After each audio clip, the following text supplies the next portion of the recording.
ചെറുപ്പം മുതലേ നാം എല്ലാവരും കേട്ടു പരിചയമുള്ള ഒരു വാക്കാണ് ഹുദൈബിയ സന്ധി. എന്താണ് ഹുദൈബിയ സന്ധി? സ്വഹാബത്തിൻ്റെ കൂടെ നബി സല്ലല്ലാഹു അലൈഹി വസല്ലമ തങ്ങൾ മക്കയിൽ പോയി ഉംറ ചെയ്യുന്നത് നബി സല്ലല്ലാഹു അലൈഹി വസല്ലമ തങ്ങൾ ഒരിക്കൽ സ്വപ്നം കാണുകയാണ്. അങ്ങനെയാണ് നബി സല്ലല്ലാഹു അലൈഹി വസല്ലമ തങ്ങളും സ്വഹാബത്തും ഹിജ്റ 6-ാം വർഷം മക്കയിലേക്ക് ഉംറയ്ക്ക് വേണ്ടി വരുന്നത്. എന്നാൽ നബി സല്ലല്ലാഹു അലൈഹി വസല്ലമ തങ്ങളെയും സ്വഹാബത്തിനെയും ശത്രുക്കൾ മുശ്രിക്കീങ്ങൾ തടയാൻ ശ്രമിക്കുകയാണ്. മക്കയിലേക്ക് കയറാൻ സമ്മതിച്ചില്ല.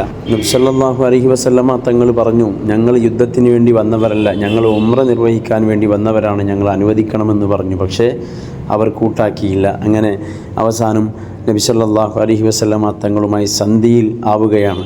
നബി സല്ലല്ലാഹു അലൈഹി വസല്ലമ തങ്ങൾ പരമാവധി വിട്ടുവീഴ്ച ചെയ്തുകൊണ്ടായിരുന്നു ആ സന്ധി അവിടെ ഏറ്റെടുക്കുന്നത്.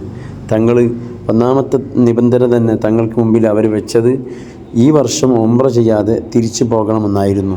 എന്നാൽ ഒരിക്കലും നബി സല്ലല്ലാഹു അലൈഹി വസല്ലമ തങ്ങൾക്കും പ്രത്യേകിച്ച് സ്വഹാബത്തിനും അത് താങ്ങാവുന്നതിലും അപ്പുറമായിരുന്നു.